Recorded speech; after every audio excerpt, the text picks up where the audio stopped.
Olá, meus amigos queridos, espero que todos estejam muito bem com a graça de Deus, nosso Pai, e com as bênçãos de Jesus, nosso irmão maior, que se fez homem, encarnado, para nos dar o exemplo, para nos mostrar o caminho reto, para que soubéssemos e aprendêssemos através dele um espírito crístico, né? Pois ele é o caminho, a verdade e a vida, aquele que nos conduz ao Pai, à nossa evolução maior, a quando estivermos ali.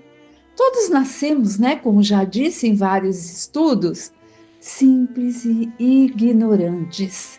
Ignorantes jamais no sentido do xingamento. Eu não sei vocês, mas eu, quando criança, ouvia muitas pessoas falar: fulano é ignorante. Acha que isso é jeito de falar? No sentido de xingamento, sentido pejorativo. E ignorante é no sentido de não sabermos mesmo, de termos que buscar, termos que aprender. E aquilo que é melhor para nós, vamos aprender através do Evangelho. O Evangelho segundo o Espiritismo, decodificado por Allan Kardec, que é o que estamos estudando juntinhos, né? A cada sábado ou a cada dia aí que vocês tenham tempo de ver, pois estão todos lá postados na casa de Fabiano, nos vídeos de estudo da casa de Fabiano.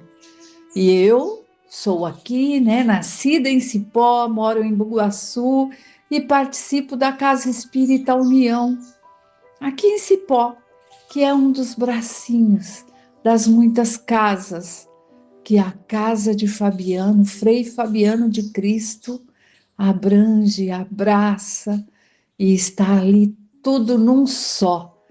E como a distância é um pouquinho longa daqui até a casa de Fabiano, então em vários lugares, em vários bairros, tem ali uma casa espírita para nos trazer esse alento que é esse espiritismo consolador, e também para que todos, independente de onde estejam, consigam sim estudar, tomar um passe, ouvir palestras, e agora também com essa facilidade maior através aí das redes sociais, certo?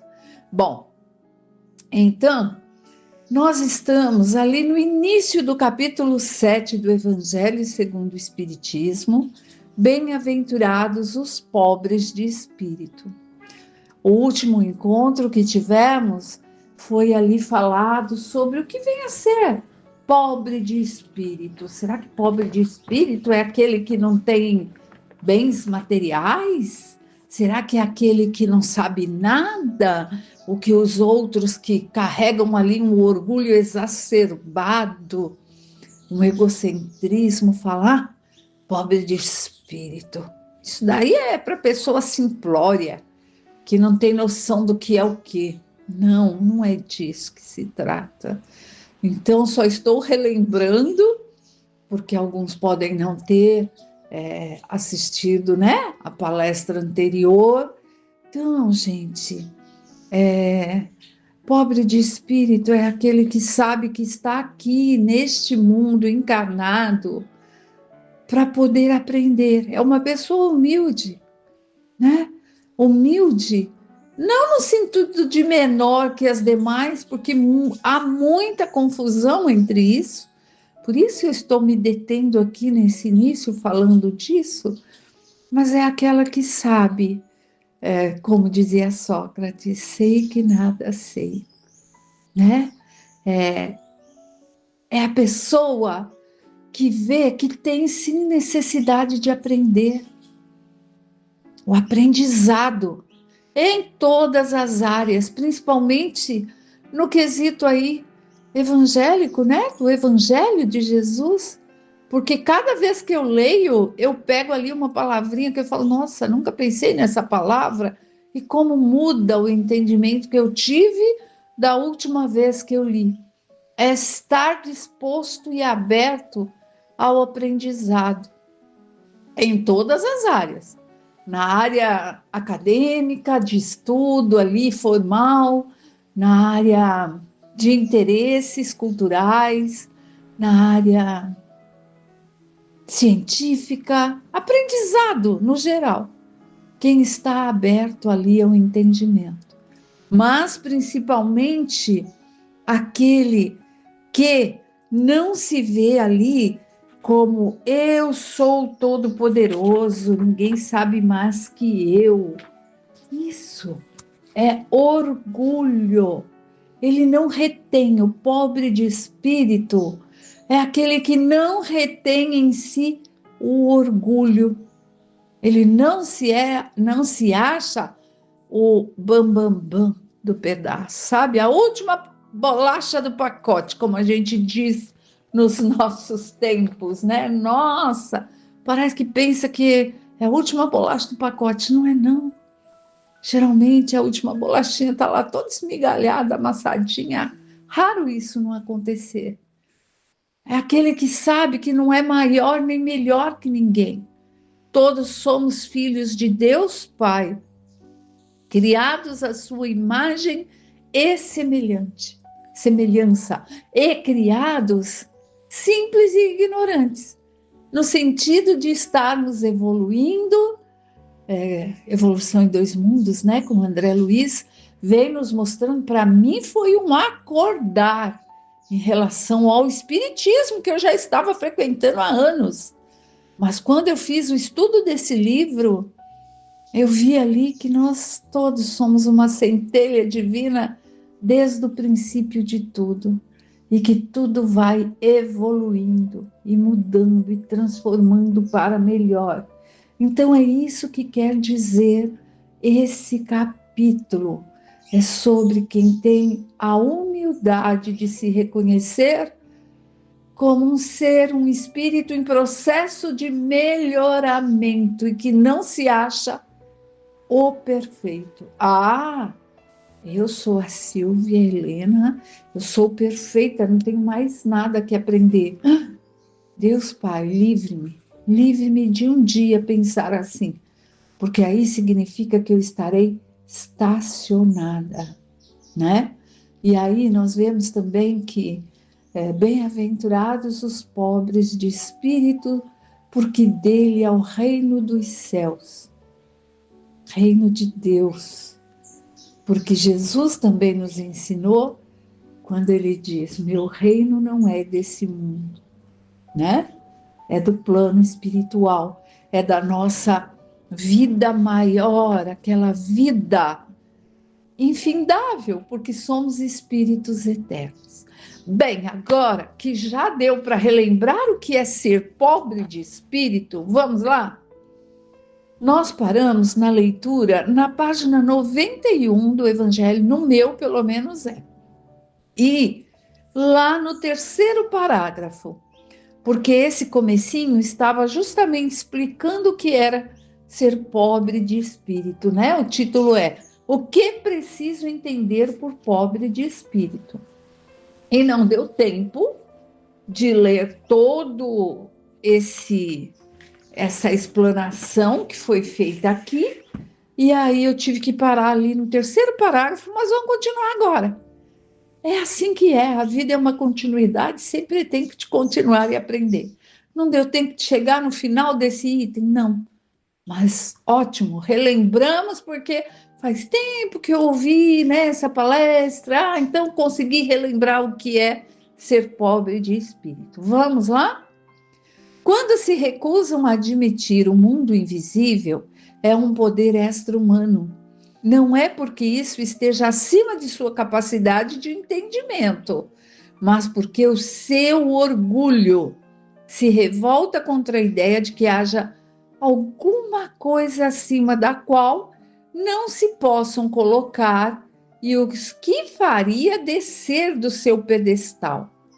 É por isso que apenas tem sorrisos de desdém por tudo que não é do mundo físico e visível. Aqui, Kardec, que traz, né, essa primeira instrução aqui, ele está falando justamente sobre essas pessoas que criticam os outros, dizendo que são pobres de espírito. Por quê? Porque são tão orgulhosos que, se uma pessoa que carrega dentro dele essa sensação de estar acima de todos, de ser maior que todo e qualquer outro irmão, ele acaba se revoltando em pensar que acima dele possa haver algo além. Tudo é aquilo que ele sabe. Então, vai olhar e vai falar: nossa, você frequenta uma casa espírita? Dá aquele sorriso de deboche, como quem diz: ai, meu Deus, pobre coitada dessa Silvia, não tem noção de nada, acreditar em umas coisas dessa, onde já se viu? Tem desdém por aquilo que não é do mundo físico e visível, por aquilo que não é palpável a ele. Então, Kardec nos fala dos orgulhosos, dos prepotentes, aqueles que se acham acima de tudo e de todos e não se dão ao direito de buscarem o conhecimento. Cabe a nós julgá-los? Não, de forma alguma. Respeitá-los, porque cada um está no seu tempo. Ainda não tem olhos de ver e ouvidos de ouvir. Muitas vezes, ainda nessa encarnação, acabam passando por situações dolorosas, sofridas, ou por eles mesmos, ou por um ente querido, e aí correm, ou atrás de qualquer outra religião, vamos falar assim, correm atrás de uma explicação maior, independente de ser o espiritismo ou não, buscando o auxílio, e começam a ver que existe muito mais, além do que essa vida corpórea a qual estamos agora vivendo, né? Bom, vamos continuar. Eles se atribuem grande cultura e ciência para acreditarem nessas coisas que pensam ser boas, segundo eles, para as pessoas simples, considerando aqueles que as levam a sério como pobres de espírito. É isso que eu disse.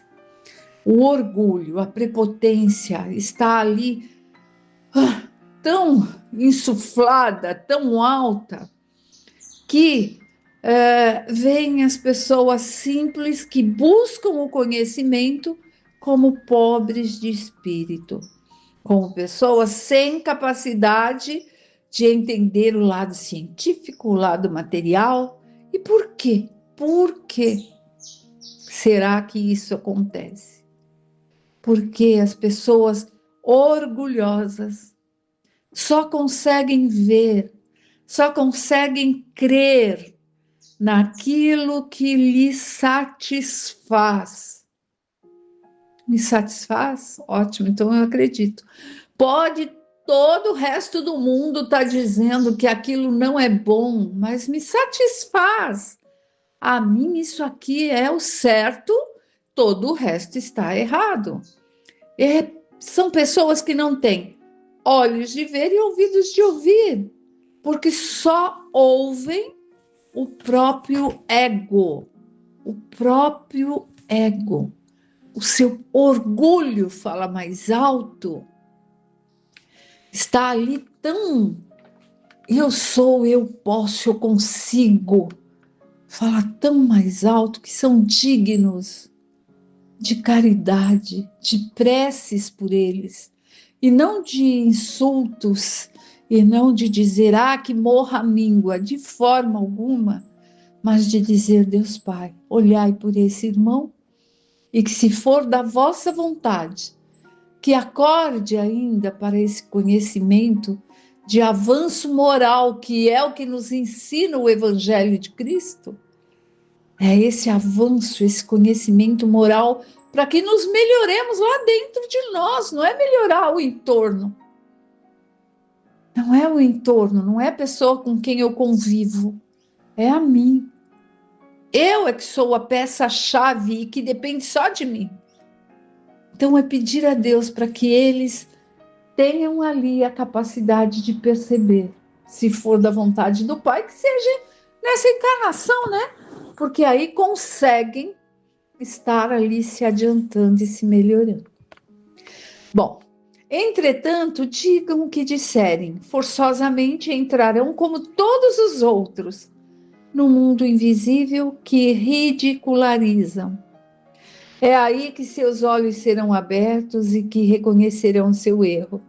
Porém, Deus, que é justo, não pode receber da mesma maneira aquele que desconheceu a sua majestade e aquele que se submeteu humildemente às suas leis, nem dar a ambos um tratamento igual. Por isso que eu disse,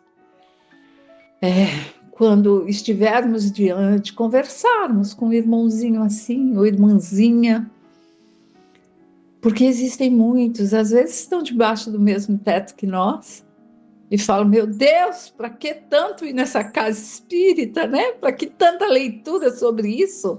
Está perdendo tempo? Está perdendo sábado ensolarado ao invés de ir para a praia?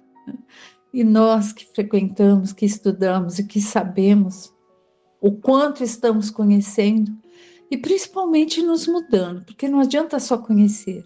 Fazendo essa reforma íntima, é porque já devemos estar na condição de dizer, Deus Pai, olhai por ele, pedir a Deus por ele, por ela, seja lá quem for, porque quando acabar o tempo da vida terrena e o corpo for reduzido a pó, verão, assim como nós que acreditamos que a vida continua.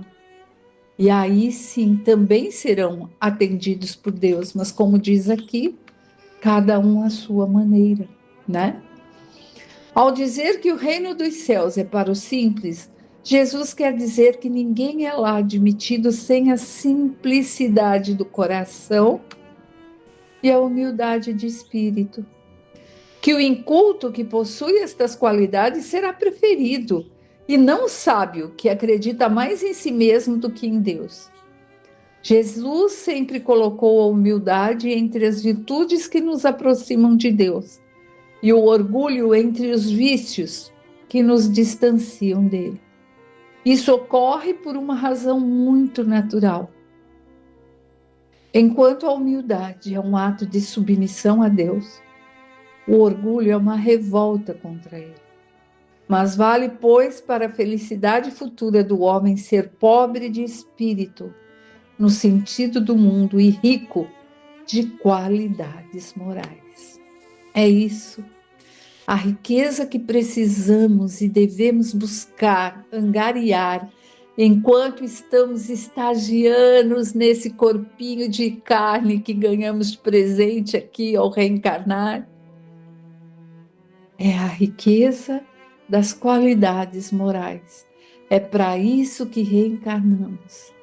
Temos sim que buscar o conhecimento intelectual, acompanhar os avanços tecnológicos, porque isso, como também diz aqui no Evangelho, faz parte do progresso do mundo em que habitamos, no nosso caso, do planeta Terra.